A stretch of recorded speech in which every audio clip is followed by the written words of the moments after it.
space and rich in species. Then somehow the PSD have tests in several countries, and different preference of it shows that different preference of PSD between country. Therefore, there is maybe the PSD evaluation in Malaysia can be different because of the cultural context, and somehow there is also lack of studies on people restoration in urban park by the scholars in Malaysian context. So these are the independent variables and also the dependent variables that are used that we use in this research. The IV is consists of persistency dimension with the 8 dimension, and DV is the measurement of the mental health restoration that come out from the Hans 2003. So the Hans have 4 elements that covers emotion, physical, cognitive, and also behavior. So these are my research methodology for this study. Starting from actually the research design is mixed method somehow for this as a limitation. I will provide in the scope of the quantitative design. So the study used a survey method, and then method of data collection is a staff reported questionnaire.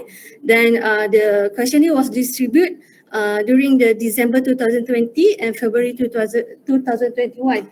Actually, this is a very this is the during our Malaysian MCO. So actually, it's quite hard to find. All right. So then the sampling design is simple random sampling, and the sample size is about 382. And then the sampling protocol is the survey every 30 minutes and every 5 passerby at the entrance due to the limitation of the SOP during the MCO. And then the unit of analysis is individuals that adult 18 years above that live in Kuala Lumpur. And the IV is persistency dimension, and the DV is restorative experience. And data analysis techniques I use using structure model using PLSM. All right. The case study selection actually starting from the searching of the list of urban park in Kuala Lumpur website. So there are 17 urban park listed. Then from 17 scoping to the of only about which are 4, and then from the 4 urban parks I execute due to the established and given special attention. Therefore, my case study is in Perdana Botanical Park and also Titiwang Select Park, and then the analysis from there. Analysis of the PSD attributes have the 48 same item for both case studies. So the 48 identify items will be evaluated in the case study. So next, from the 8 elements or dimension from the PSD, so only 2 are supported in LSM, which are nature and also serene. So due to this, as a discussion, serene is a silent and calm environment and consists of undistributed spaces and have a clean and well maintained. And also nature consists of design with the forest-like design and provide hilly area in certain area, and also provide the free growing grass lawn. So therefore RO is achieved. All right. So as a conclusion, starting from the research objective to analyze the relationship between preference of park characteristic with mental health restoration, the finding shows that serene and nature as a significant predictor for the urban dwellers' mental health restoration. And as a recommendation, actually the study is conducted among the adult 18 years above.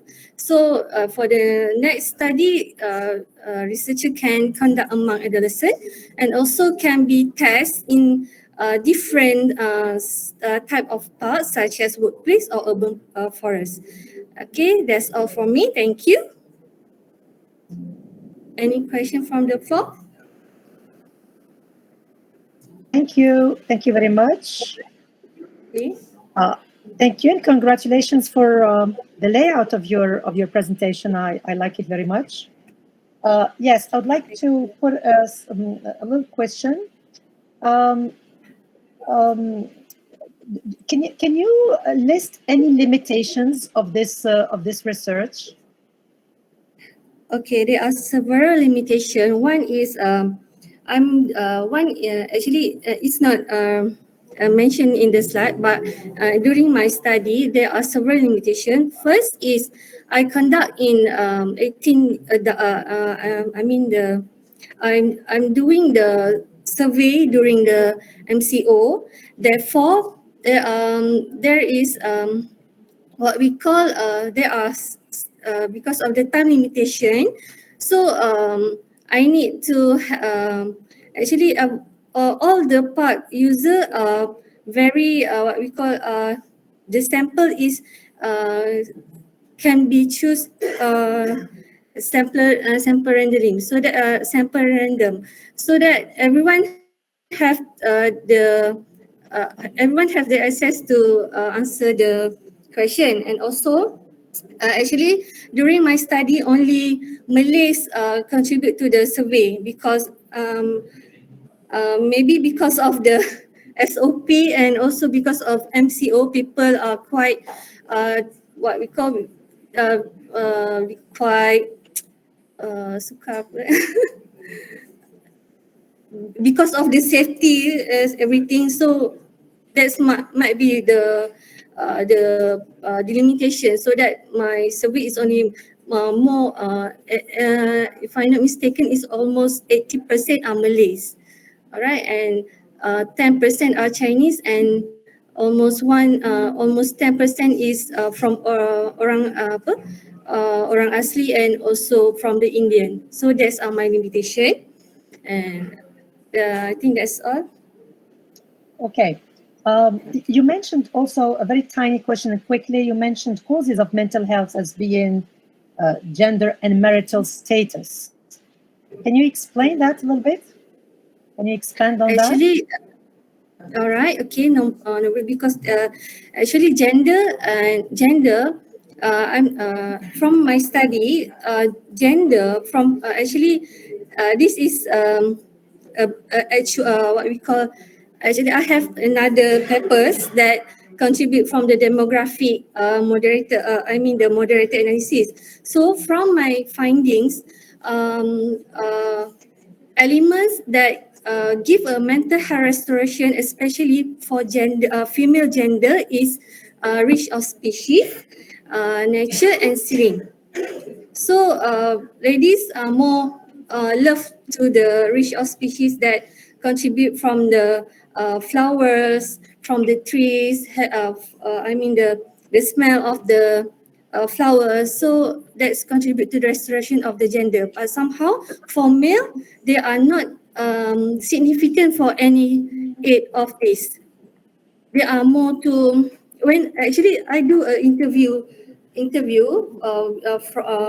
session. So men are more likely to be active doing active activities such as sports and so on. So they never they never look at this 8 element.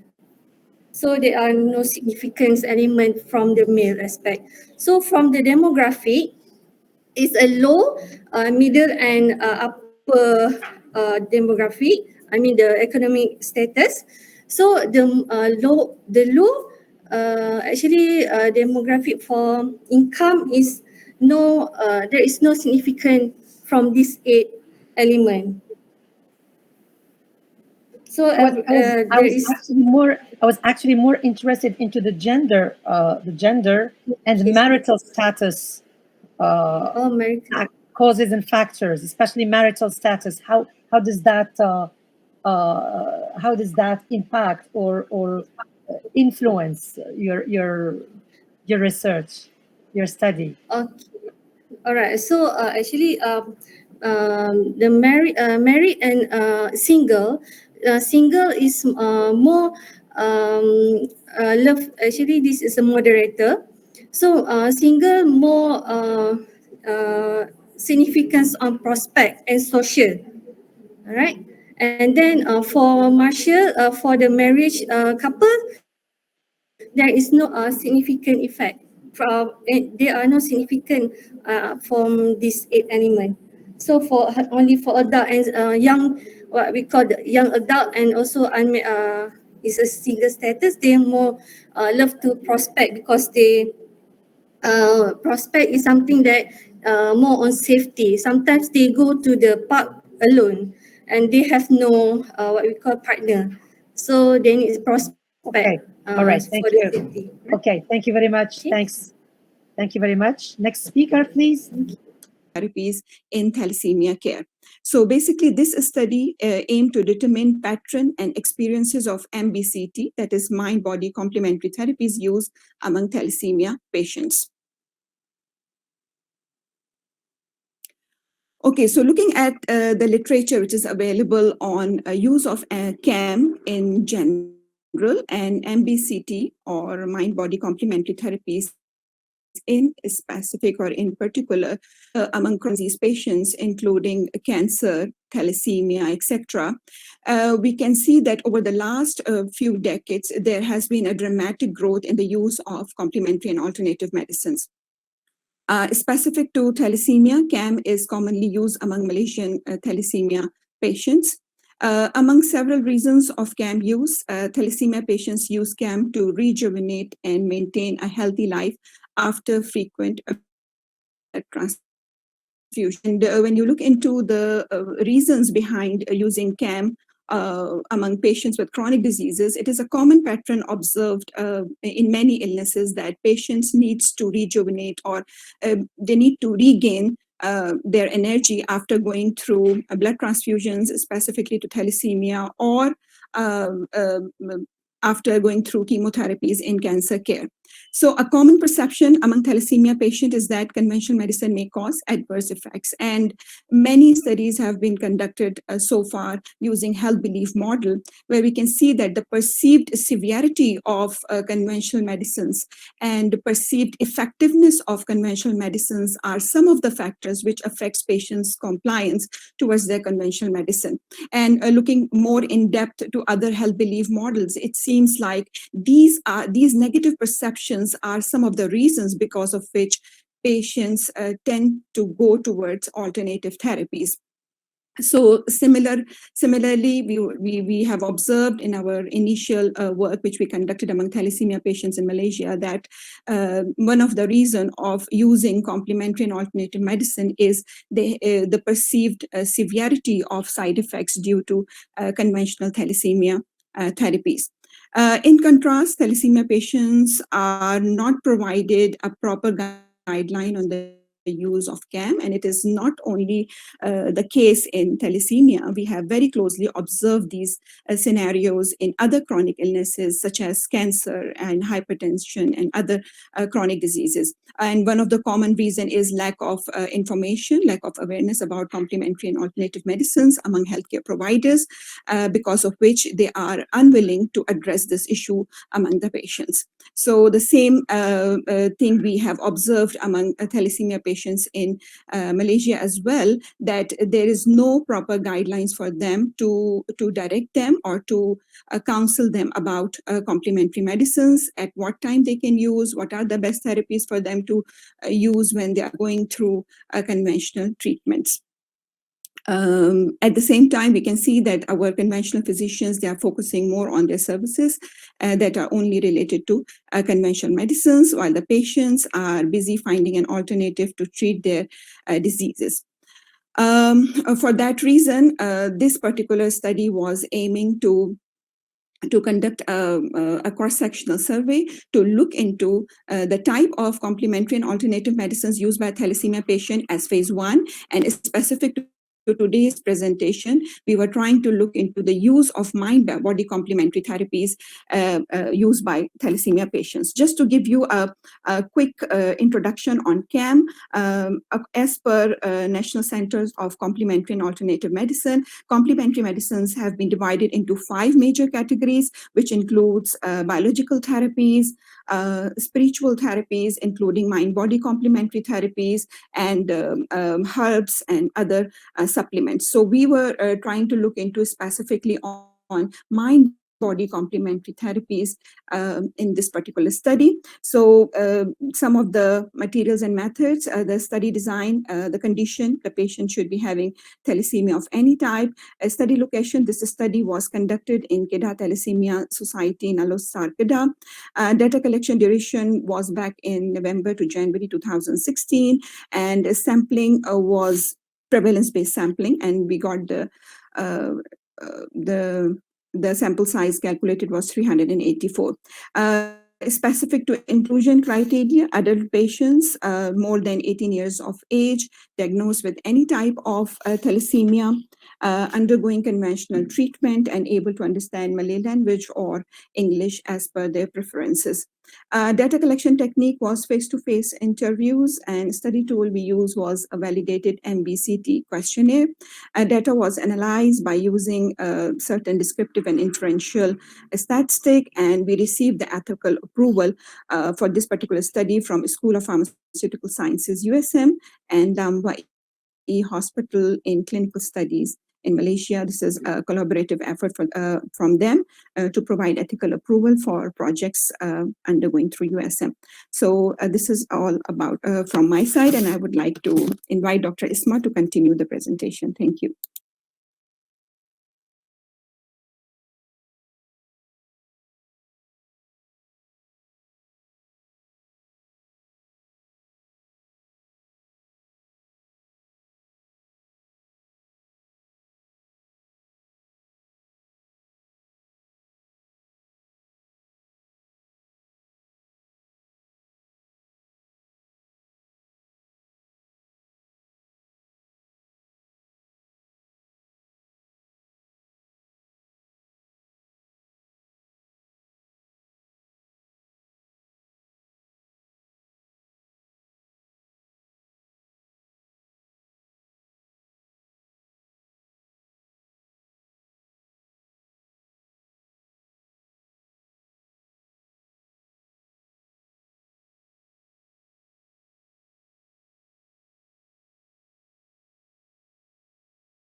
Very good evening, dear audience and judges. Right, I'm Nalina from the Faculty of Health Sciences, Department of Dietetics, and I've got a co-presenter, Agil from UNISA. Hi, Agil, I hope you're there. Sorry for robbing your time. Then there's a problem with the mic from my other friend over there. All right, I shall just continue. So our presentation today is about dietary behavior and mental health classifications among students of higher education institutes in Malaysia. All right.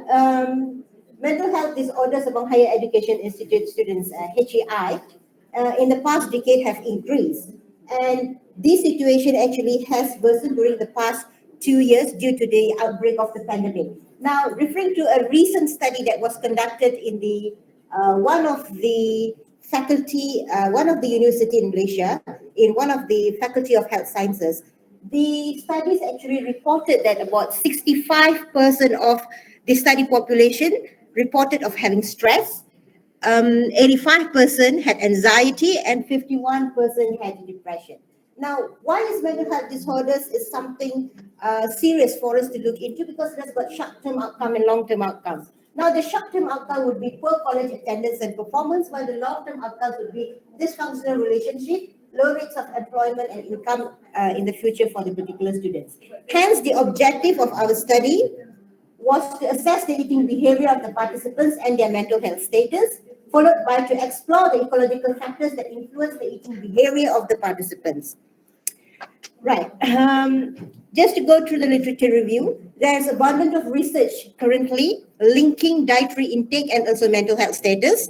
So the literature suggests that healthy intake of good fats, a good amount of the intake of good fats, limited intake of unhealthy fats, a high intake of fiber, a high intake of fruits and vegetables is definitely going to reduce the inflammatory factors in the body, hence improving the mental health status of a person. So it means the person would be in a better mood, they have less stress, improved cognitive functions, and etc.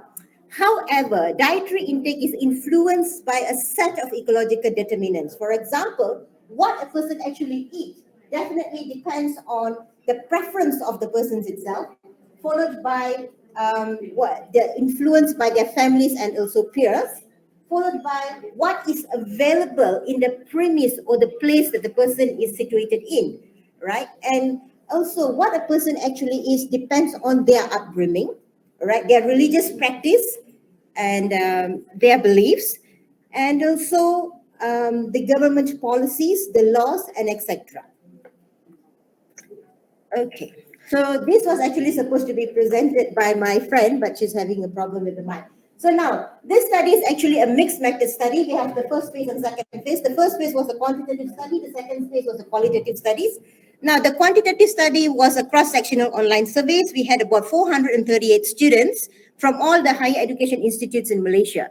So all of the students, the inclusion factor would be all of the students and from all layers of education, meaning bachelors or postgraduates.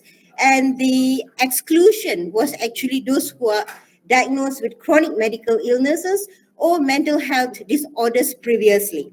Now, in this first phase, we use the DES and also DES to actually screen the level of stress, anxiety, and depression. And also we have got the eating behavior and practice questionnaire, EBPQ, that is to assess their eating behavior. Now, the second phase of the study was a qualitative study. We use a grounded theory method to recruit our patient participants from the first study, right? And we used a thematic analysis to analyze the findings. Now, as we move on, the findings of the first phase, it's quite clear actually over here.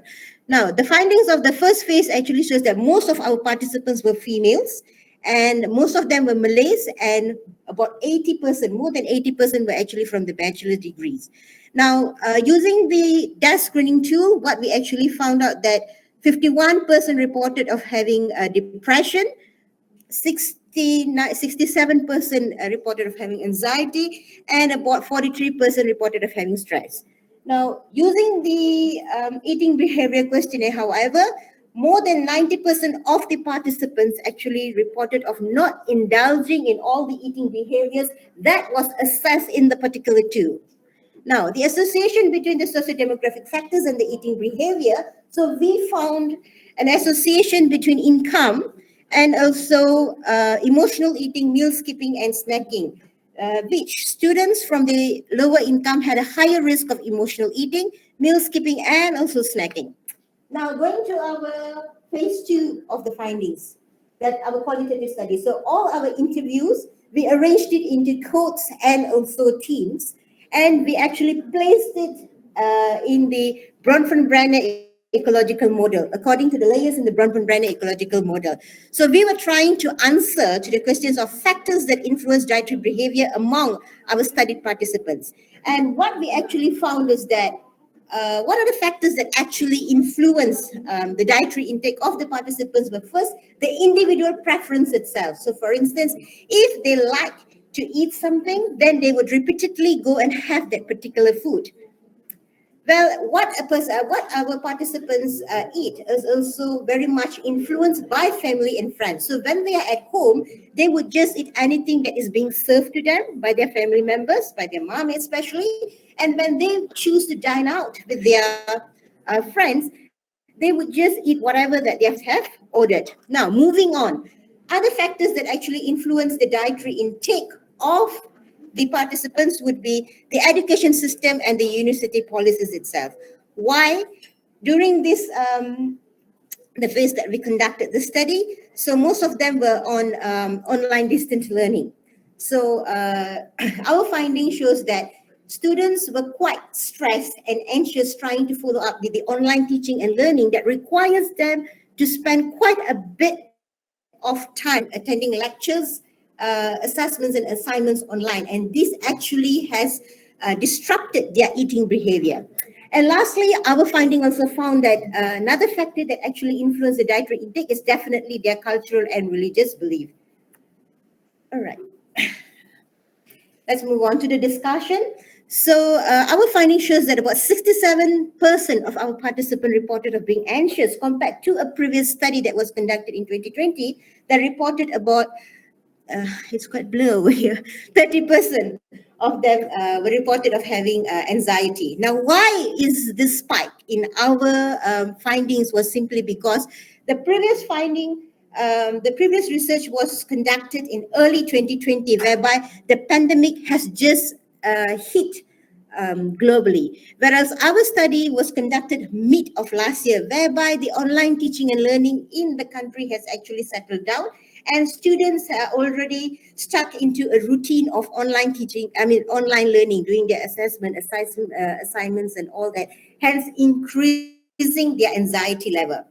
As we move on, the other findings that, there was a high prevalence of depression, anxiety, and stress in females and also those from the lower income group. And these results definitely was in line with findings that was reported by the National Health and Mobility Survey way back in 2015. Now, the higher prevalence in women, the literature actually suggests that the higher prevalence in women diagnosed with the stress, anxiety, and also depression was because of the hormonal change, low self-esteem, high tendency of body shame, and lack of gender equities. And the literature also suggests that lower income those from the lower income have a higher risk in indulging in emotional eating and are more prone to react to consuming highly palatable food. Sorry. All right. So the triangulation of the results, they came to the conclusion here. So from the qualitative findings, we could conclude that students' eating behavior is influenced by having a transportation, having money to pay for foods. That means they have quite a bit of financial freedom over there. And this was well reflected in the quantitative findings, in which a significant association was found between income and emotional eating, meal skipping, and snacking.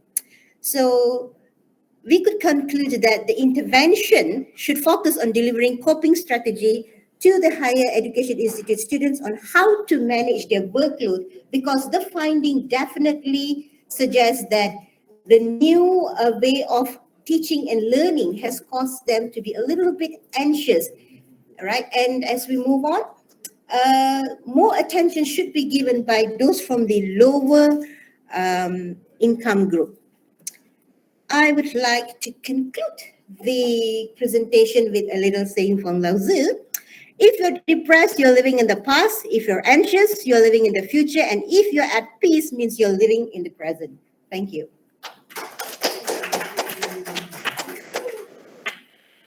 Thank you. Thank you very much. Thank you very much. If you allow me, I will disagree with Lao Tzu. And this gives me a trigger to ask my question, which is, have you considered in your study, have you considered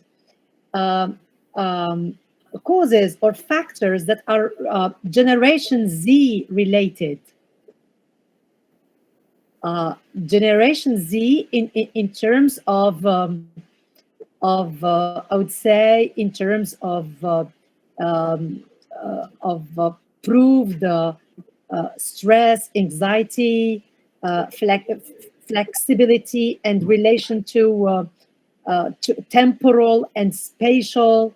I would say, I don't want to call it immaturity, but at least the opposite of the of Zen attitude. Would you agree with this? All right. Yes, maybe, but if you see that my study is mixed method, so in the first part, we have used the standardized tool like DAS and Eating Behavior Questionnaire. But the second part was a qualitative finding in which I used the Brunson-Brenner ecological model. And of course, I think when we were doing the interviews, so some of our questions does, cover things like, how did you, what kind of food do you like? And also, what is your preference? And why do you like to eat something? So through our, what we call that, our interviews, we do realize that they're quite vulnerable to people around them, and also definitely to whatever that is advertised in the mass media, internet especially, Facebook's, social networking. So I guess this is the generation, the latest generation. So how they actually perceive that what they have to do is very much influence, or they have to be in par with their peers, and also what is norm at the moment. Okay, thank you. If there are no more questions, we'll proceed. Thank you very much. All right, thank you.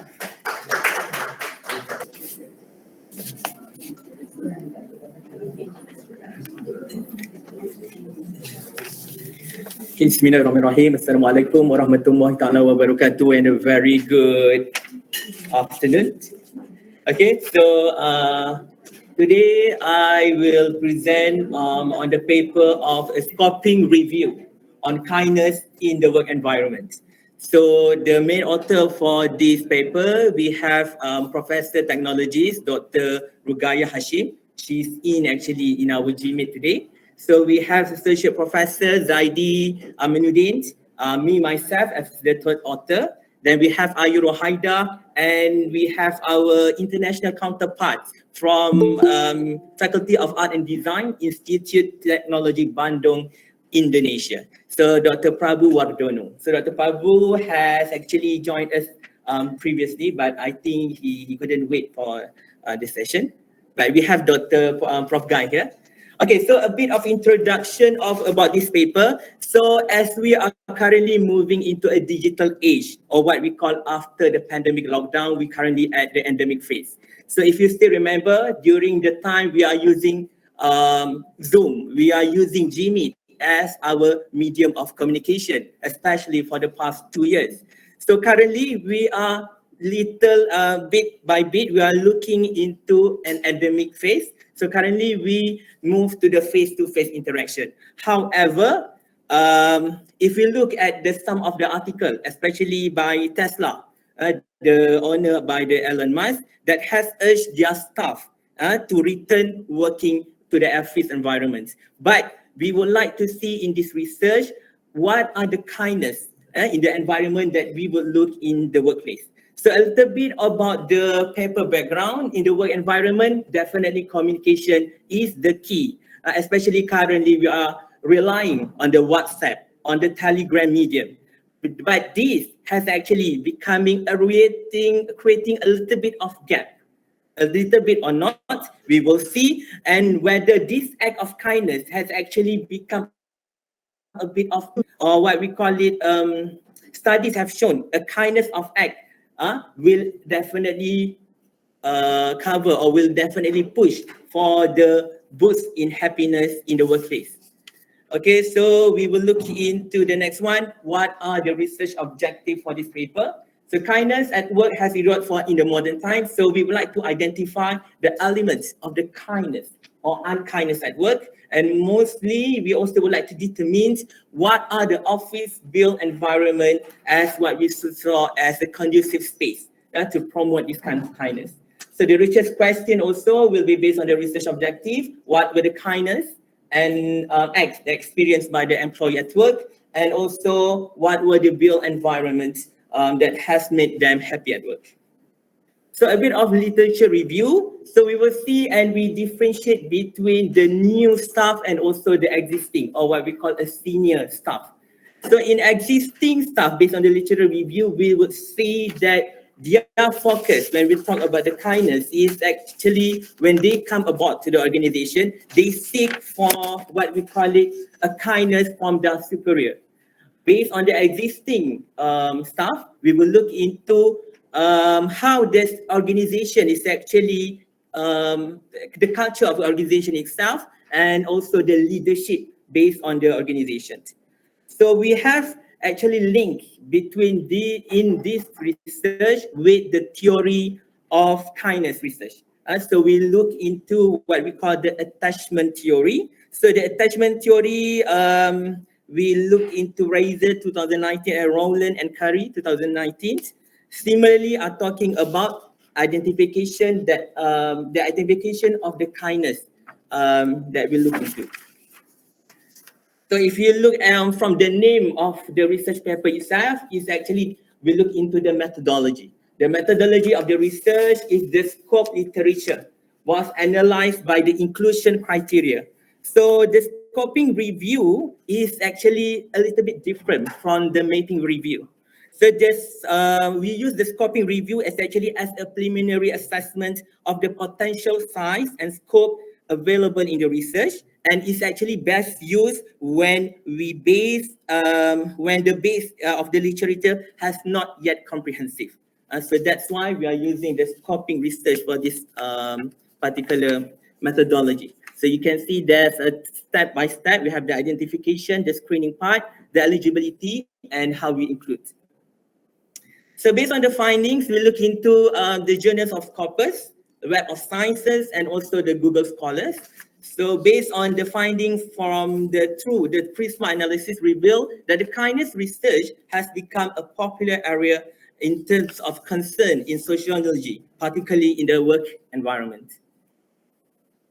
So these are the findings that we would like to answer from the research question that we have developed. So what are the kindness that's experienced by the employee? So as the new staff, they are more focused on the greeting, smile, attitude, helpfulness for the new employee. But if you look into the more senior staff, they would like to look into how the organization treats them in terms of the organization culture and also leadership. And as for the built environment, we have identified that definitely they wanted to have a nice office space, a floor plan, open windows, good lighting, no smoking area, green environment based on the literature review that we have find. Okay, so we will look into discussion and implementation. So the finding of the outcome scoping is definitely relevant when we look into the importance of the kindness in the workplace. So the work environment definitely impact the positive behavior where the top management and leadership will play an important role.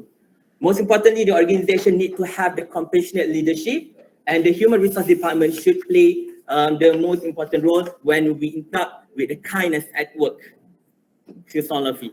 So a bit of this is our conclusion. As a conclusion, this scoping review study evidence the importance of the kindness at work. So the culture of kindness will act as what we call an organization leadership.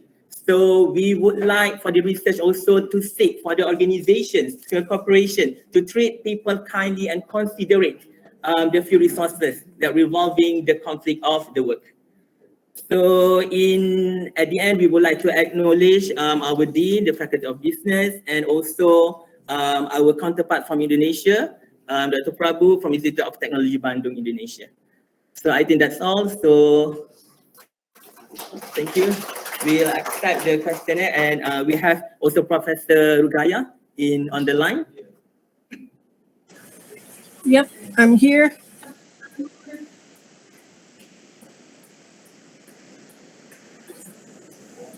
Yes. Okay. Thank you very much. I have one or two questions. Could you please go back to your discussions and implications slide, because you mentioned something about the Malaysian context. So you said that within the Malaysian context, religious practices in public organizations should be fulfilled accordingly. Could you expand more on this? Okay, I'll take that question, Zuhairi. I'm a Muslim, so as a Muslim, and I think for other monotheistic religion, we are supposed to be kind to one another, regardless of race, creed, and gender, etc. So according to the Quran and according to the Muslim teachings, we should be practicing what is taught to us in the Quran as well. But looking at what things are happening right now, there is a huge erosion of kindness. Now, I'm using the word kindness just to be on the sensitivity side, because if I were to use the opposite of the word kindness, it is unkindness or being cruel. So we noticed that there has been a lot of bullying, harassment, and mobbing. That is against religious teachings. Yes, okay, but this is exactly why I'm asking the question. Why would you think that this is exclusive to Muslims? Because the research is done by Muslim. I'm not sure about other religions, but if we were to follow the Torah as well as the Bible, they say almost the same thing. Be kind. Exactly. Hence my question. I mean, at least monotheist, I would say that all the religions, but especially monotheist religions that we know, or that we're supposed to know as Muslims, do say the same thing in respect to being kind to one another, to the point that in Islam a'mal, it's what you do in your spiritual relationship to God is yours, but what is more important is your relation to others. Okay, I have a more, I would say, metaphysical, philosophical question. Would you agree, or would you agree that kindness research, which is now becoming something that is very available, and we find it more and more, would you say that kindness research is proportional to it's proportionally as high as unhappiness factors at work? Would you say that because we have unhappiness at work, we have more and more research, kindness research? Or do you think that this is something that is linked to the modern, let's say, mindset of demanding happiness, which is the Protestant Western demand of happiness at all costs? Do you agree with this? And a further question that comes out of this is about built environments, which are becoming more and more worker friendly. But I feel like the more they become worker friendly, the more they become traps for workers, and the more they become traps, they become causes of unhappiness because of workload, because of overwork, because of robotization. of workers, etc. Would you agree or disagree with this? I'd like your insight on these thoughts. Thank you, Prof. So for the first question, I do not think it is proportionate because if you look at the table that I have there, Google Scholar will have 6 figures, but the rest, if we were to really scope and narrow down, doesn't have that 6 figures or 5 figures. So you look at there, we only have 2 figures. Kindness in itself is very, very difficult to pinpoint. But this is where, after this paper, we should be doing a survey and a mixed method, because we need to delve deeper into what the respondents. Nobody is going to answer you honestly. So you have to do it in a anonymous manner. I hope that has answered the first question. Now, the second question that you asked, because it was quite long, the built environment. Okay, if you see that the built environment has to do with the workload, I don't think that is correct, because we are talking about the infrastructure. There in Malaysia, for certain people, we have categories of staff. Some may not have a corporate office, others do. Some may just have a small workstation which they have to share. All right. Again, it is unjust to have 2 persons sharing a small workstation, and that will create unhappiness. Sorry. I agree. Yes, but in other environments, I don't know, probably also in Malaysia, because I don't know if this is general in Malaysia to work in small workstations and that you have to share with others, etc. That's part also of the capitalist modern mindset of work conditions. But in many new modern modern managerial style businesses, offices, sectors, etc., you prepare a good working environment for your workers. There is space, it's light, nice colors, you have tea, you have coffee, you have even ping pong tables, and you have, I have in mind a visit to Microsoft in Seattle, and you have everything that you might think you need on the workspace. Sorry. But then the workspace, that nice environment, becomes a worker trap. It becomes an environment where you work more without even realizing that you're working more, where you're asked to do more, even while not realizing how much of your time, of your so much that private and your work time and your private time are mixed. So I don't know. I agree with you, Prof. That's my point. Yes, I agree with you, Prof. Because if we were to look at the current work environment and office spaces, you will realize that individualism is high. Being selfish is also high, because the younger set wants immediate promotion. The loyalty aspect, we look at the number of service years, but if we were to compare to the younger generation, not as much, because some people have to work 30 years before they get a promotion. And then there's also the aspect of money, where their mindset is much like Gordon Gekko in Wall Street. So they want money, and they want, fame and fortune really fast. Fast and quick and lots. Exactly. So I see it's the same everywhere. Yeah. Thank you very much. Thank you. Thank you, Prof. Thank you very much. Thank you. Thank you very much. Interesting discussion. Thank you so much, everyone. Thank you, sir. Thank you. Next speaker, please. Thank you very much. Thank you.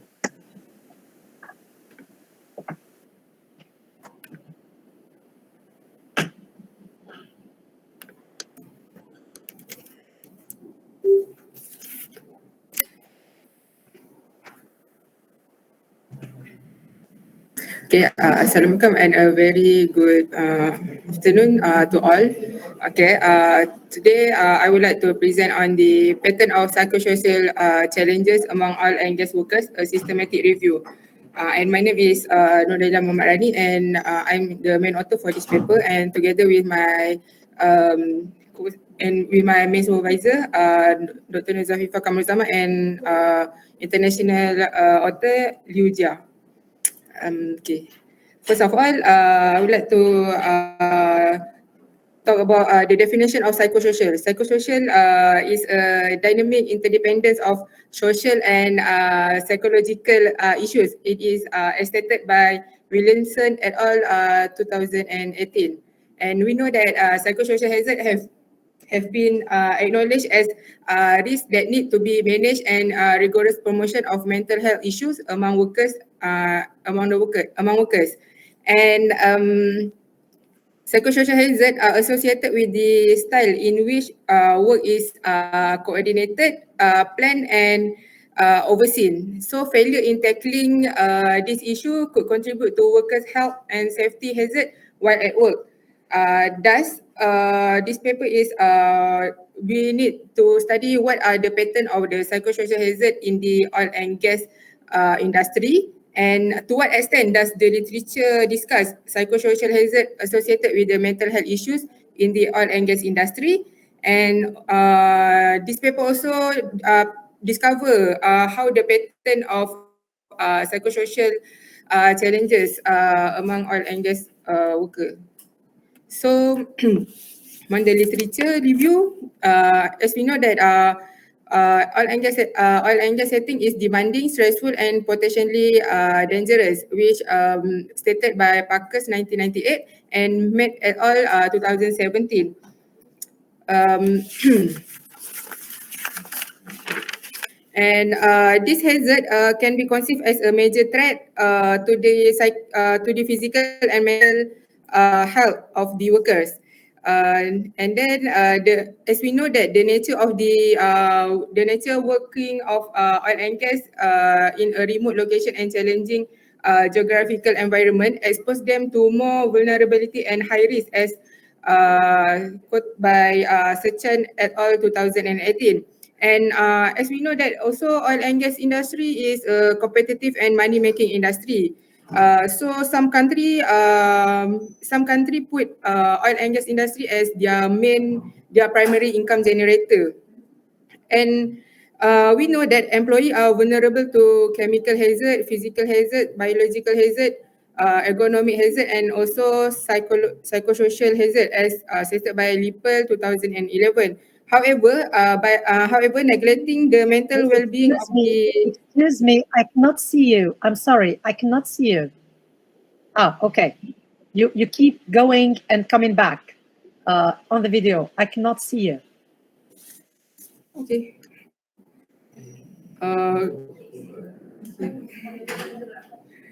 However, yes, I'm sorry for the interruption. Go ahead, please. Thank you. Okay. Yep. However, neglecting the mental well-being of the hands and leg of the industry should not be taken lightly. Okay. This is the methodology. We use the Rosas diagram, and and we identify the journal from Scopus, Web of Science, and also Dimension AI.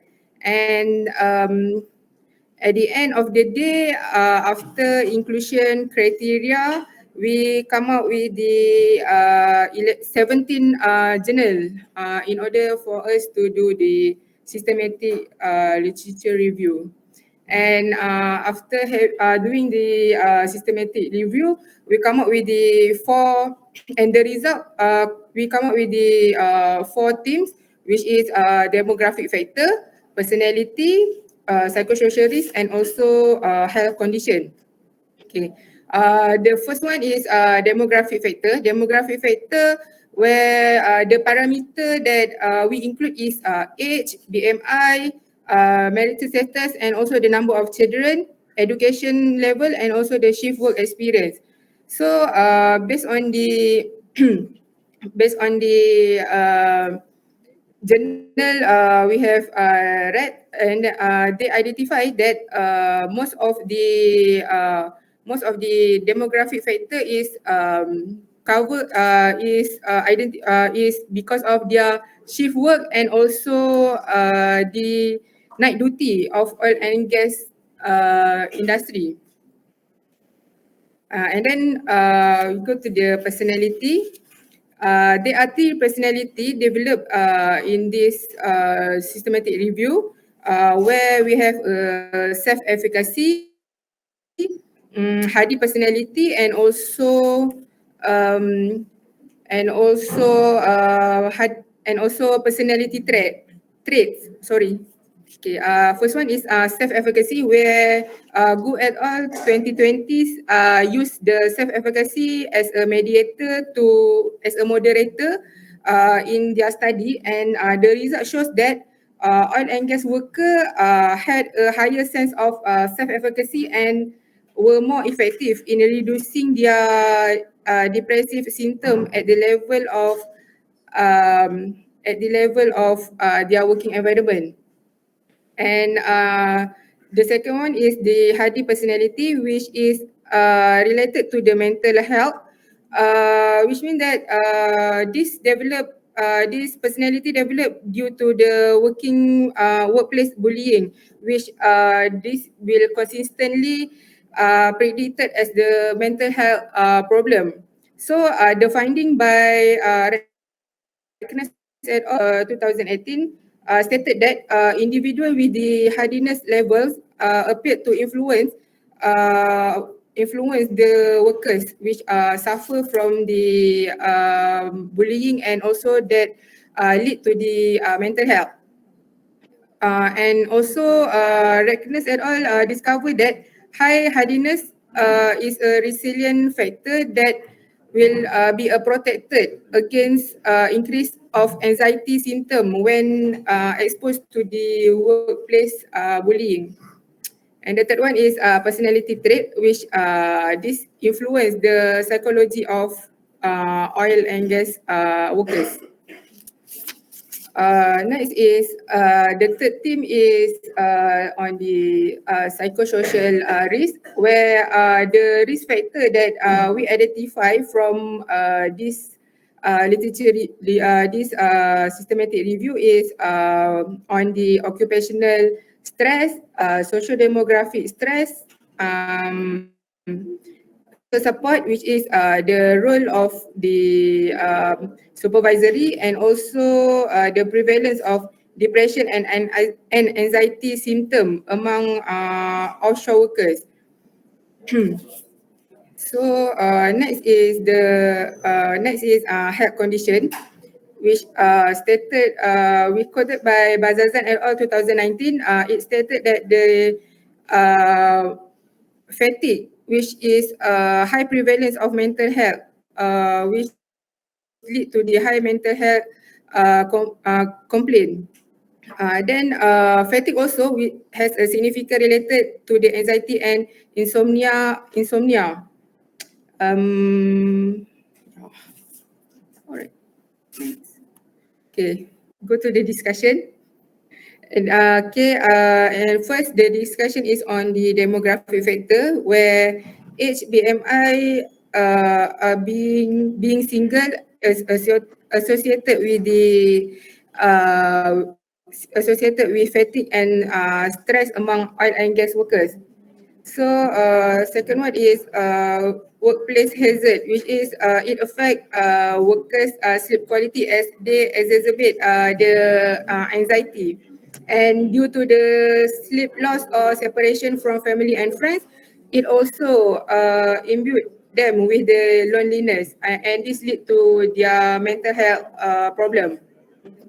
And work arrangement debate, which as stated by Berg et al. 2018, it is a significant association between job resources and job demands with work-related stress, and this is also considered as different between onshore and offshore employee.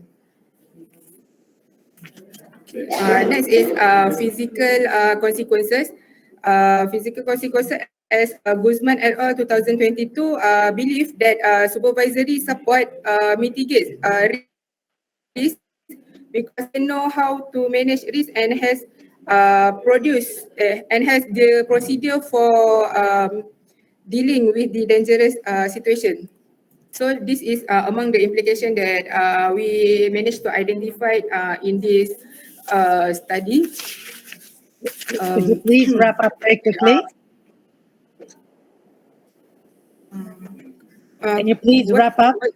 Conclude very quickly, please. Oh, okay, yeah. So to conclude that, the psychosocial challenges among oil and gas, we come up with the 4 themes, which is health condition, psychosocial risk, and then personality traits, and also the demographic factor. That's all. Yep. That's all. Thank you. Thank you. Thank you. I have this idea that might be wrong, that that oil and gas workers usually have good pay, have better pay than others, have better salaries than others. Doesn't this have a positive impact on their mental health? And hence, doesn't it reduce work hazards? Yeah, even though they have been paid by the high salary, but then the stress level they have to counter with their stress level, because the higher position you hold in the oil and gas industry, the higher responsibility you have to bear, and the higher risk you have to be liable for the job scope. Yeah, I don't. Maybe I did not get the point where you relate. It's my mistake. Could you just please explain a little bit more? In the discussion, you relate physical consequences to poor relationships between supervisors and workers. Could you explain a little bit? You speak about physical consequences, and you relate them to poor relationships, poor worker-supervisor relationships. Okay. Maybe I did not get the point, but could you just explain a little bit better, more, sorry, so that I can make sure that I got it. Okay, physical consequences, which means that the poor relationship between supervisor and the workers. As we know that it is important for the supervisor and workers to have a top-bottom communication, which is a two-way communication. So due to, as stated by Guzman et al. 2022, he believed that supervisory support will reduce the risk of having a high mental health issues among oil and gas workers if there is a good relationship, and also if they can communicate two ways in order for them to disseminate the information. Okay, great. I can understand that when you speak about mental health, but how physical consequences, you would mean that mental health and its impact on the physical condition, etc. Is that what you mean? Could you please repeat the question? I'm sorry. I said yes. I do understand when you speak about mental health issues, impact on mental health. Okay, according to the literature, we agree with that. But in your slide or in your presentation, you spoke about physical consequences. Does that mean the mental health issues or impact that then becomes visible on the physical aptitude of the worker? Is this what you mean?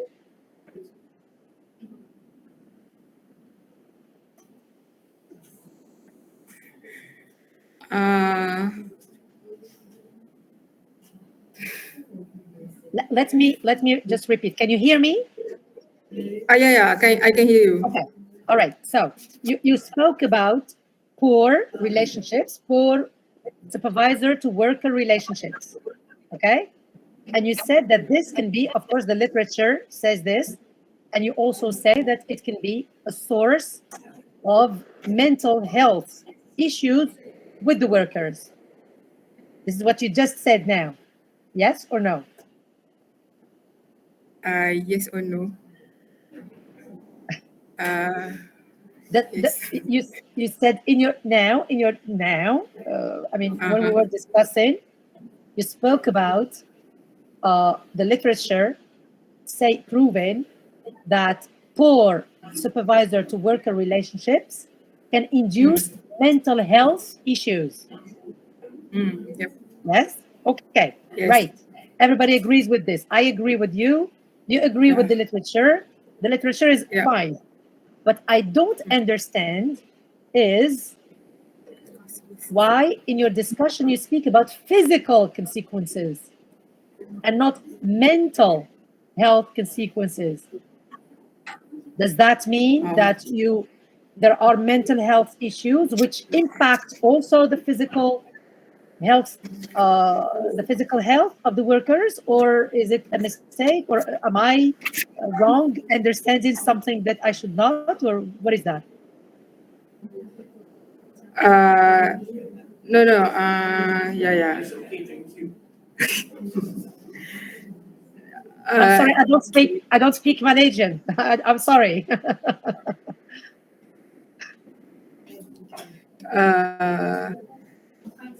Okay, actually, they are working in the confined space, so that it will affect their mental health. So they need the supervisory support. They need a two-way communication between the supervisor and also the employer an employee in order for them to have a better communication and good in the working environment. Okay, great. But this has an impact on mental health.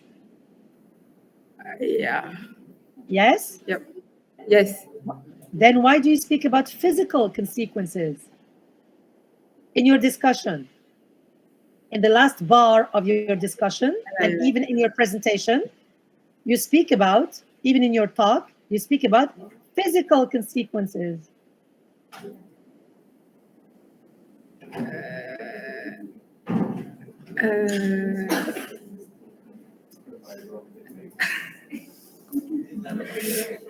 Okay. All right. Forget about that. It's not an issue. Okay. All right. It's not a problem. Okay. Next speaker, please. Thank you very much. Thank you.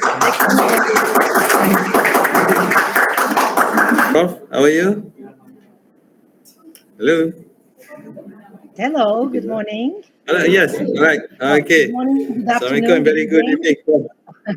Good. Yes. Please, okay, How are you? Is that okay? Thank you. All right. How are you? Good. All right. Thank you very much. So it's my turn. We have been delayed for 2 hours. I tried to make as quick as possible.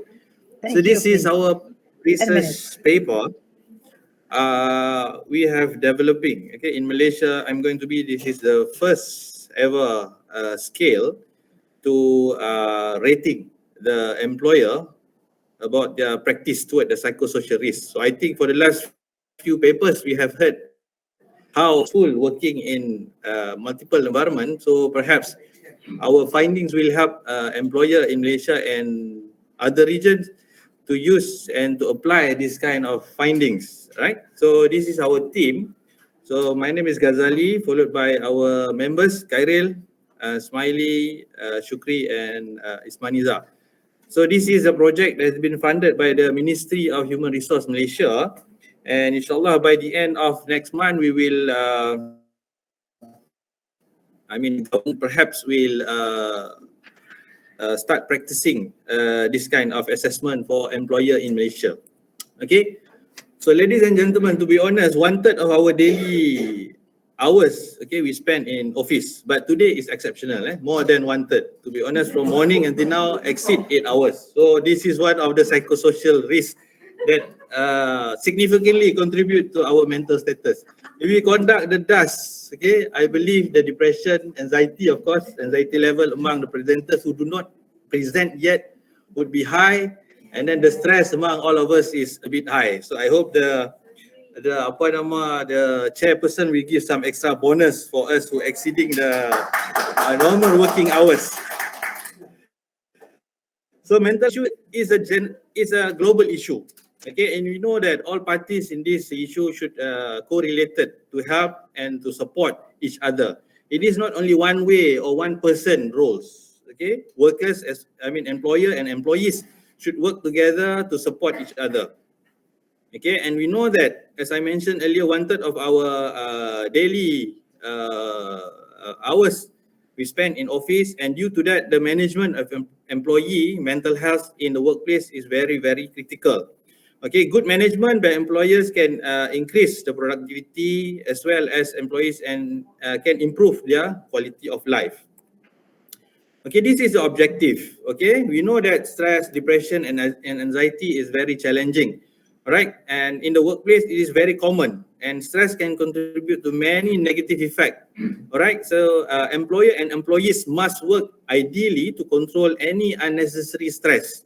Okay, due to that, we believe the outcome of this study, we try to explore the use of more objective evaluators in formulating employers' action of plan of workplace toward the psychosocial risk factors.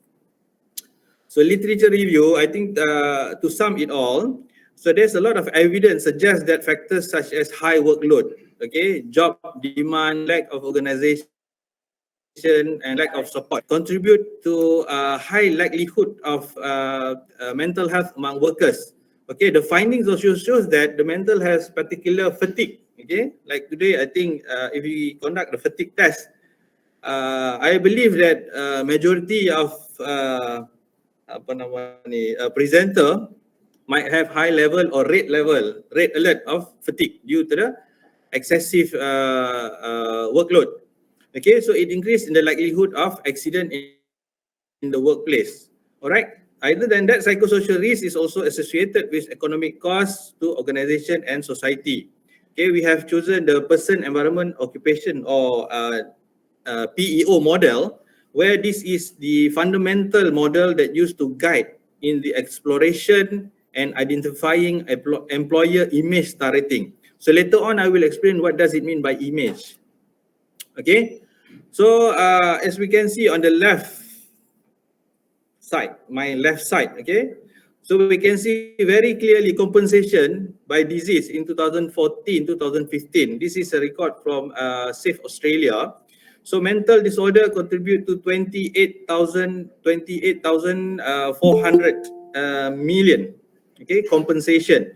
And we know that mental health issue is very, very challenging and very demanding. On the right hand side, we can see that this is the model that I mentioned earlier, the PEO. Okay, as an occupational therapist, we are very familiar with this model, and this is one of the promising model that look into the three important elements which known as person or the workers that environment is the workplace, and the last one is the occupation or the employee activities. Okay, so the methodology, so we conduct a survey. Okay, we develop the questionnaire using the international labor law and other references, and then we conduct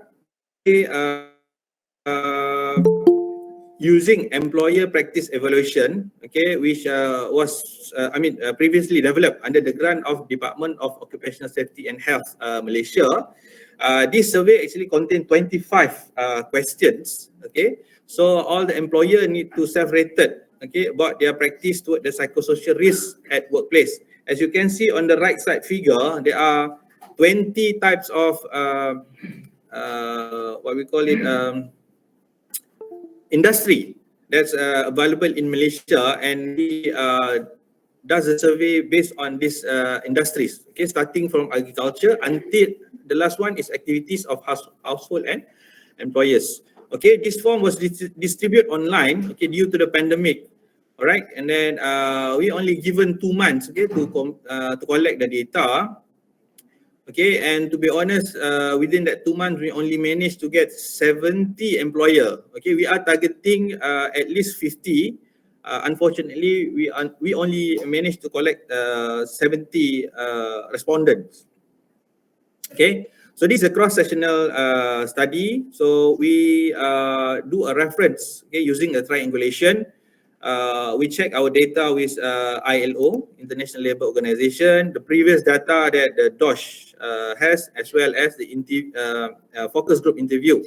Okay, data then analyzed and transformed into the image star rating scale. All right, I know the findings is a bit small, but I try to highlight few major findings. Okay, public service sector, okay, 36.6%, followed by manufacturing sector, 31.2%, and then construction sectors, 13%, and the rest is from utilities, 9.1%. Okay, unfortunately, we are unable to capture all the 20 types of employers that are available in Malaysia. Okay, and the majority, surprisingly, the majority of the employers are based in Sarawak, followed by Kuala Lumpur, Penang, and Johor Bahru. Okay, we conduct the testing, okay, the scree plot, okay, on my left, again, my left side. So we can see that the first figure, okay, this shows that this 25 item is trying to measure what it's supposed to measure. Okay, so we can see here that the component matrix is 1, okay, so eigenvalue is 1. And on my right side, we can see that there is a alpha value, okay, starting from 0.934, which is very good. And the last one is 0.691. So we can see that the value is highly acceptable and the assessment is valid. Okay, in order to develop the star rating, we conduct another analysis to identify the cut-off value for star rating. So the cut-off value is very important, where from this cut-off value, we can identify the employer will fall under the category of 1 star, 2 star, 3 star, 4 star, or 5 star. So as you can see, the first figure on the top, the first rating for 1 star, which means the lowest star rating, the score is between 25 to 55. Okay, followed by 2 star rating, 56 to 75, and then the third one, 76 to 97, fourth is 99 to 108, and then the fifth star rating is more than 108. So from here we can see in conclusion that we can identify that 20 employers, okay, or 27% had only 1 star. Okay, correction, not 70 employers, 77. Okay, so 20 employers got 1 star, 21 employers got 2 stars, 18 employers got 3 stars, 11 employers got 4 stars, and 7 employers, surprisingly, they got 5 stars. And to be honest, the 7 employers is coming from big companies. Unfortunately, we cannot reveal the confidential data. Okay, but majority of the employees is coming from public servant, like many of us. All right. Okay, so this is discussion and conclusion. Okay, on my right side, actually this is the proposed standard operation procedure or the guidelines from Ministry of Human Resource. Okay, I know it is in Bahasa Melayu. However, I will try to explain what does it contain in the purple or blue circle. I think it's blue, blue circle on my right side. So we can see that these assessment tools can be fitted, okay, into the current model where in Bahasa we call AM, Amalan Majikan, or employee survey. So that can be used to pair with other assessment, for example, DAS 21, as well as other assessment tool known as SKIP, which recently developed under the same grant as well, where it can be the control measures to look into how much the employer support the overall program of mental health in the workplace. So we believe that authorities such as DOSH, okay, can use these assessment tools to monitor the current practice in Malaysia. Okay, other than that, we believe as an employees, we feel more secure, more comfortable, and we believe that this can be used to support our quality of life, okay, and other psychological needs. Okay, and last but not least, we believe the overall instrument can be used and can be fully utilized for further improvement in terms of employer-employee relationship and improve our quality of life. Okay, with all that, thank you very much. Assalamualaikum. All right, bro. Thank you. Thank you very much. I'd be ready to buy the model for Morocco if you're selling it. All right. Thank you very much. It's a very interesting presentation, and the content is really very insightful. Thanks a lot. Now I have a tiny question, maybe. It's about actually the fact that in your results you say that 36% of the respondents were from the public sector, 31% from manufacturing. Is that right? Yes, correct, Prof. 36.6% from public service sector. Yeah. Okay. So are these target populations? Did you target these rates, or is this the respondents that responded from these sectors to your questions? And how do you explain that? How do you explain that you have a bigger rate from the public sector, and then from manufacturing? Okay, actually in Malaysia, the leading sector is actually the public sector. Okay, followed by everywhere, like in Morocco also. Oh, okay. So we have a similar model, isn't it? Yes, we do. Government's employer. Okay.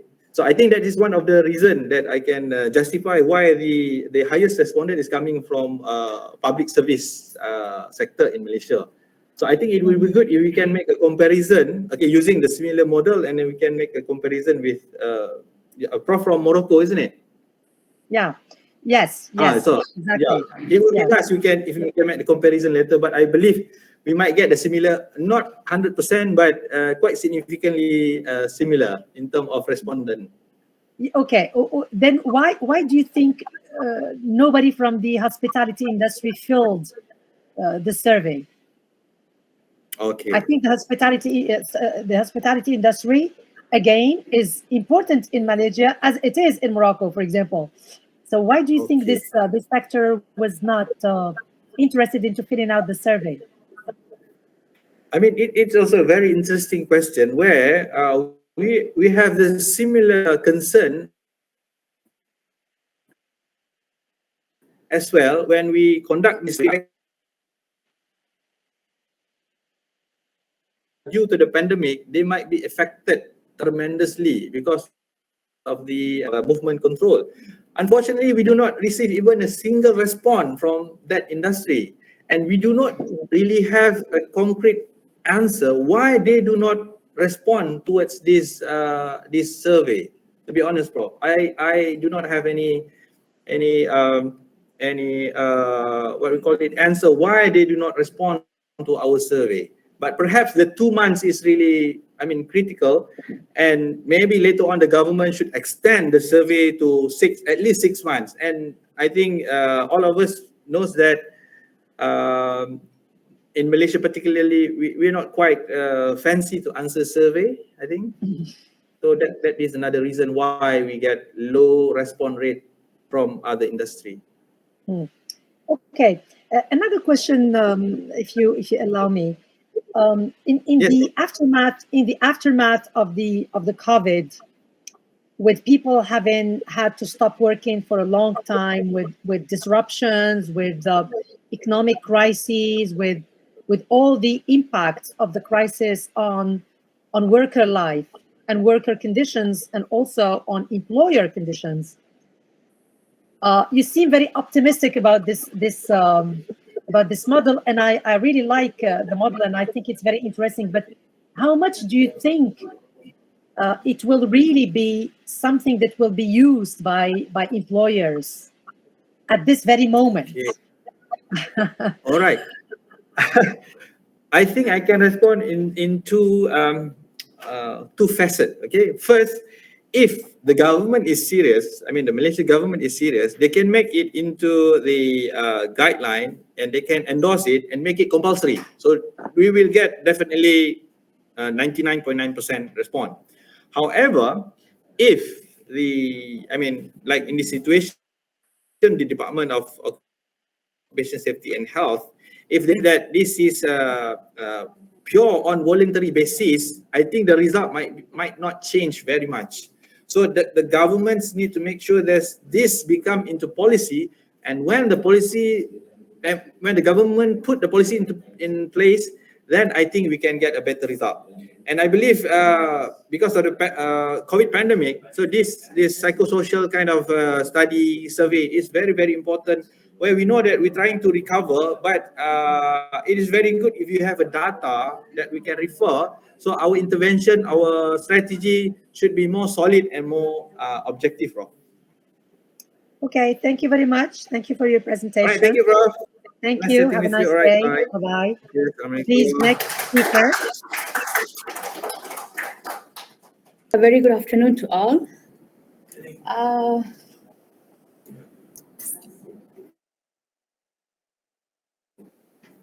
Okay, title is Managing Family and Work, the Search for the Ideal Work-Life Balance.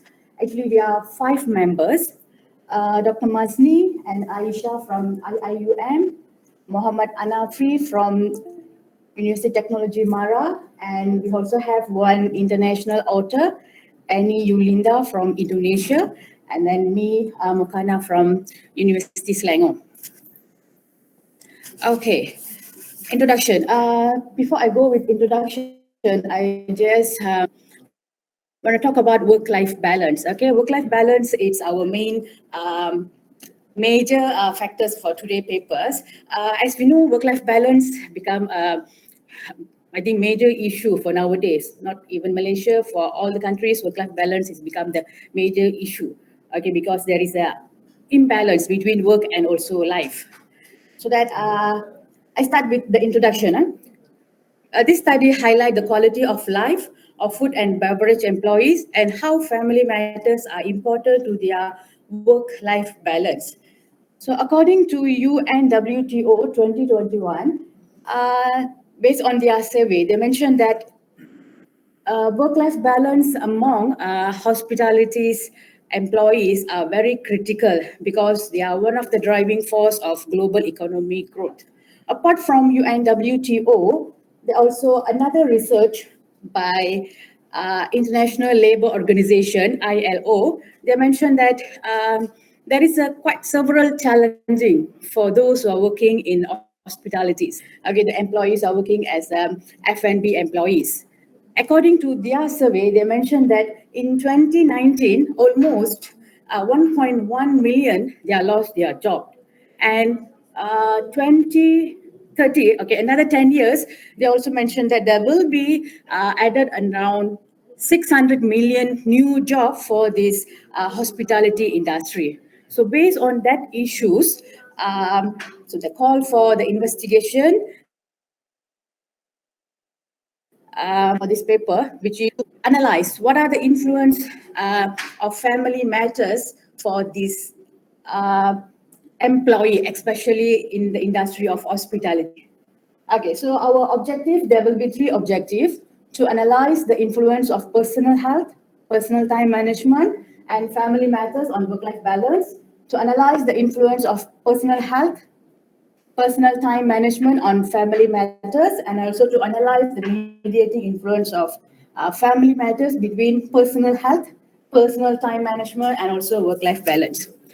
So next part, I move to literature review. Actually, there are huge literatures on work-life balance. Okay, and then here I just come out a few, which is relevant to our studies, and all the literatures here are significant with our hypothesis. Actually, we have 5 hypotheses, and maybe I can explain through diagram, okay, this framework. The first H1 is personal health has a significant influence to work-life balance. H2, which is personal time, have positive and significant influence to work-life balance. H3, personal health have a positive and significant influence to family matter. H4, personal time have a positive and significant influence to family matters. And then the last one is H5, which is a mediating. Family matters mediate the relationship between personal health, personal time, and also work-life balance. So this is our paper framework. And the next part is a research methodology. So this research based on KJ Mohon table, because the number is unknown for these hospitalities industries, employees is unknown. And our total participant is 384, and we use perceptive convenience sampling, and all questionnaire where we used web-based questionnaire, which is Google form. And okay, next part will be continued by my co-authors. I think since the line is not consistent, we already get recording. Okay, this presenter from University Indonesian universities. Okay, I think we can start. Assalamualaikum warahmatullahi wabarakatuh. Okay, thank you for the time. I will continue to explain the result of the research. Descriptive analysis. The study surveyed a total of 100 ex-participants from the food and beverage sector. The study used the principal component extraction methods with the varimax rotation methods. All 20 items exceeded the threshold value of 0.4 loading and commonality values. They are explained on the table. The result of the loading and commonality value are valid. You can look the result on the table. For the second results, you can look on the table. It concludes that all 20 items can be considered valid and reliable for measuring the target variable in the study. 3 regression models were performed for examining the effect of the mediator variable. You can look on the table. Model 1 showed that personal health and personal time management a positive significant effect toward work-life balance. The result of model 2 showed that personal health and personal time gave a positive significant effect toward family matters. And also model 3 showed that the family matters is a mediator variable. The independent variable that where personal health and personal time management positively and significantly affect work-life balance. The results show that the 95% of bias corrected and accelerated bootstrap confidence interval for the indirect regression coefficient was not 0. Please look at figure 8 and figure 9. Figure 8 and figure 9 show that a summary result of regression analysis model based on a Baron and Kenny mediating analysis. Discussion, conclusion, and recommendations. A special attention to millennials employees problems relating to their family. Millennials, particularly single employees, are renowned for their organizational abilities.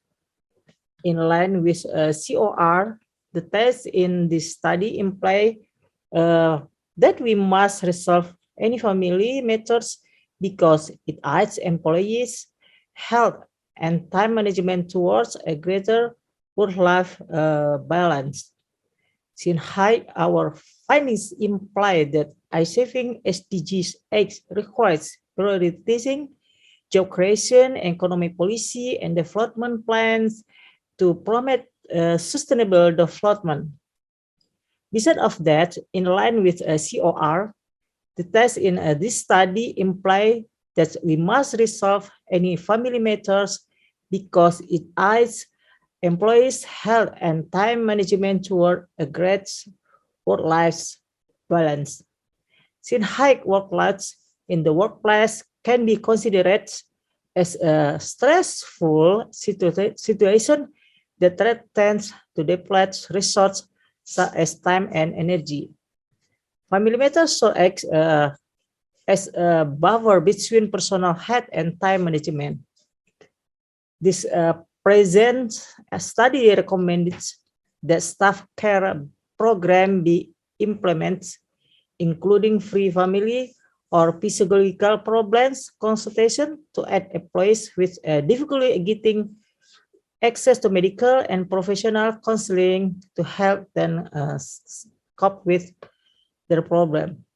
As for limitation other than small data, the data collection for this study was conducted before the coronavirus disease or COVID struck the world. Study during the Recovery Movement Control Order or RMCO might therefore reveal different results to the serve collapse of the hospitality sector.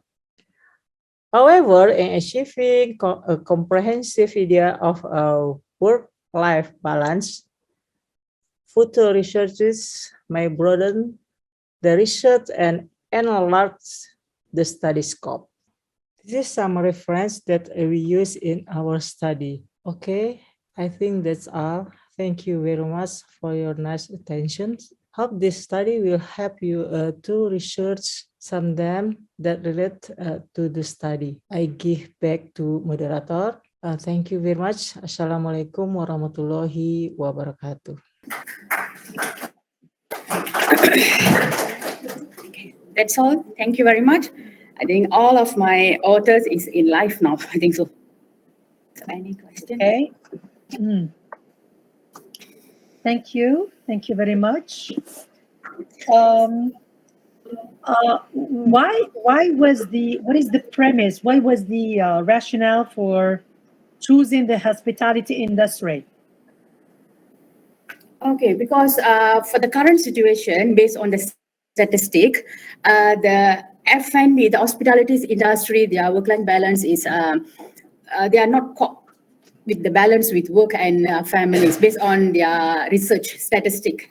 So that's why we are choosing this, particularly this hospitality industry, because there is a statistic shows that their work-life balance is very decreased. They are unable to cope with work and also family life. So I think the statistics are mentioned by International Labour Organization.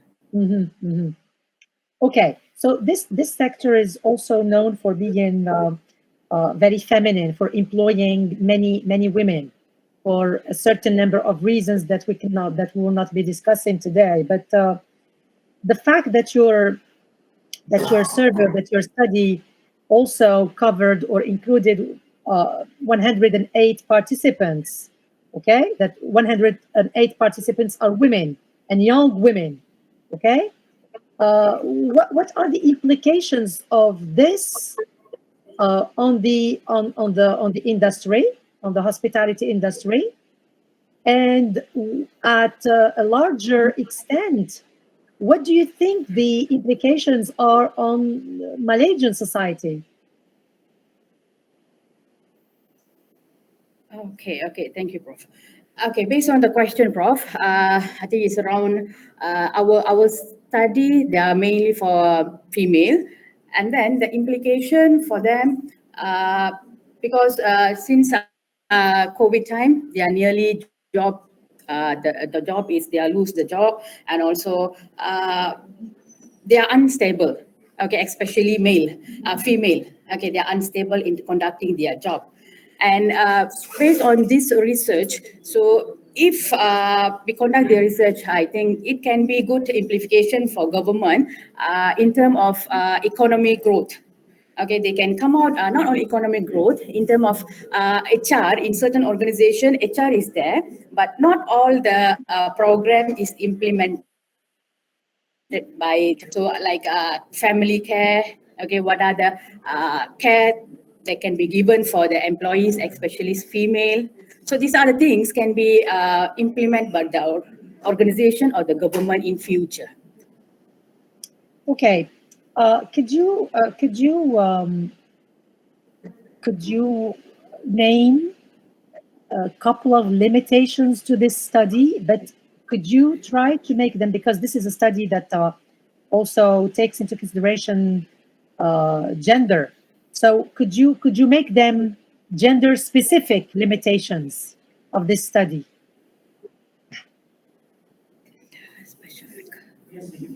Limitation for the gender. But yes, gender specific limitations.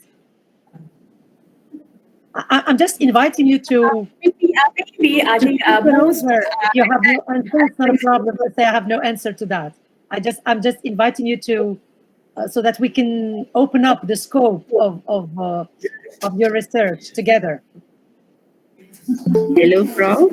Fatima. If you have no immediate answers, it's not a problem. Think it over, and we'll have another discussion some other time. Sure, Prof. We can consider that as limitations. Okay, thank you. Okay, next speaker, please. Okay, thank you, Prof. Assalamualaikum and a very good evening, all right, to Prof and to all the participants. So my name is Irna Fariza. I'm from the Center of Occupational Therapy Studies from Faculty of Health Sciences, right, at campus Buncha Alam.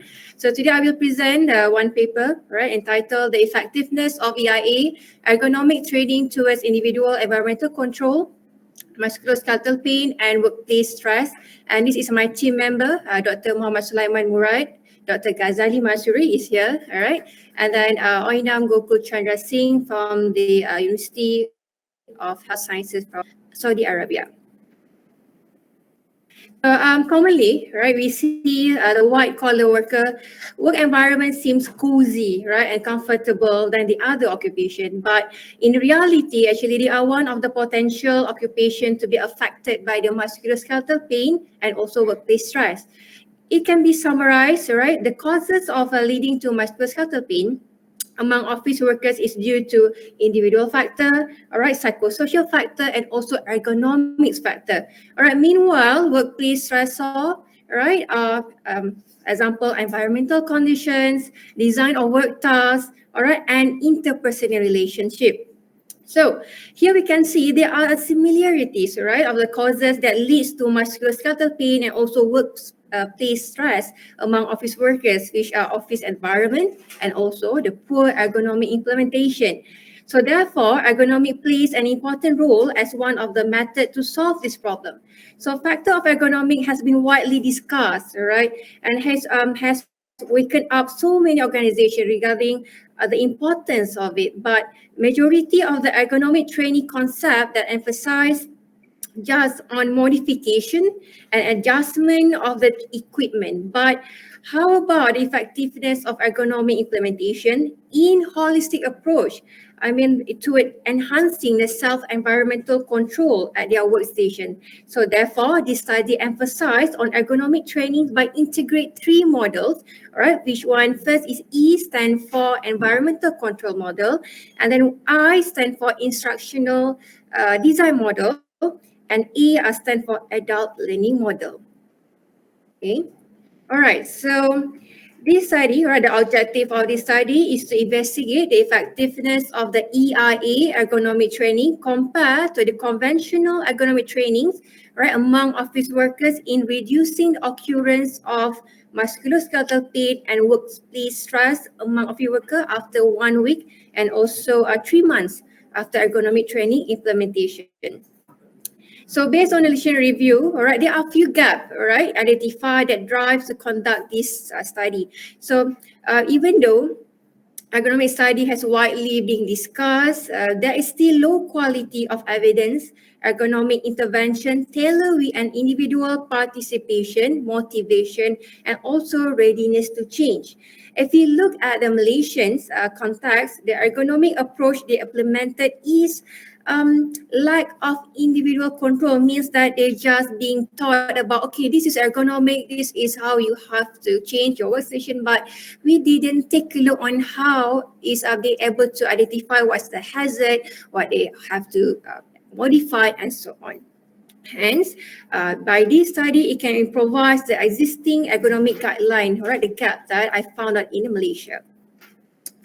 So this study was a quasi-experimental study design with a single blinded, and the final number of sample size was 68 office workers, and the 3 organizations with a similar office design, all right, have a similar office design, similar work tasks of their administration workers were willing and agreed to participate in this study. So during ergonomic training session, the participant in conventional group received a didactic approach, all right, of ergonomic training consists of only 2 sessions where they were taught on what is ergonomic and what is a musculoskeletal disorders. Meanwhile, in intervention group, the participants are being taught on the same thing, but there are another additional of ergonomic training session, which were integration of ergonomics and practice the knowledge into their own workstations. All right, so based on the result of the McNamara analysis, the result depicted there is a significant difference before and after the ergonomic of ERA, ergonomic interpretation, right, in the intervention group for occurrence of frequency of musculoskeletal pain, and the result is contrary with the conventional group result. And that if you take a look in terms of the workplace stress score, all right, you can see there are significant difference in intervention group in reducing workplace stress after 1 week and 3 months of ergonomic implementation. So therefore, the results show significant result, right, in intervention group, obviously, all right, for the post-intervention 1 and also 2. So this proves that the technique applied based on adult learning model in knowledge delivery is more adult-friendly and suitable with their age knowledge adaptability. And then furthermore, the implementation of instructional design model in ergonomic training is important for continuity of learning process, where the training process continue with the implementation of knowledge.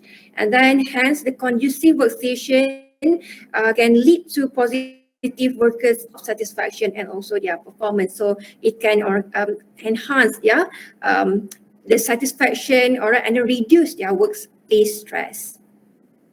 So in conclusion, the EIA ergonomic training was found to be effective among office workers in reduced occurrence of musculoskeletal pain and level of workplace stress. So by this finding of the study, it can improvise the existing ergonomic training approach, or hence it could increase the knowledge and awareness regarding the importance of ergonomics.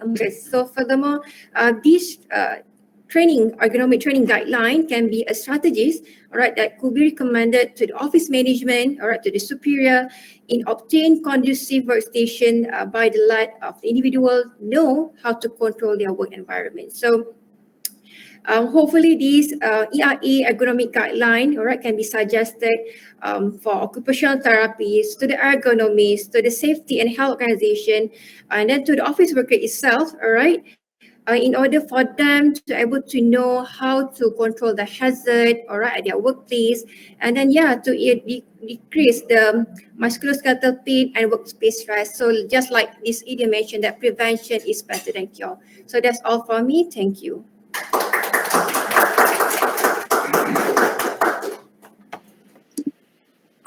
Thank you very much for the presentation. I don't want to keep you all from the nice barbecue that is waiting, the fish barbecue that was announced in the chat. So I'll try to be very quick. I'll try to be very, very quick. I would like just to ask you if the findings, if you think the findings would be transferable and valid for another sector. Yeah, sure. I think it's not just for the office workers, but I think for another sectors can implement this as long as they work in a place, have a workstation, so they can implement the ergonomics, this guideline everywhere. Yeah. Okay. No, don't applaud. I still have another one. have you Oh, okay. Yeah, sure. Okay. We can wait that. Yeah. have you considered the placebo effect? Oh, yeah. We consider also the placebo effect. So means that yes, one group that didn't receive the intervention, means that the ERA guidelines. So actually, after the research done, I give the training to them, to the control group. Yeah. Okay. All right. Thank you all. Thank you very much for your patience. Thank you very much, Prof. Fatima. Thank you. Thank you. Bye-bye. Have a nice day. Thank you. Bye. Bye-bye.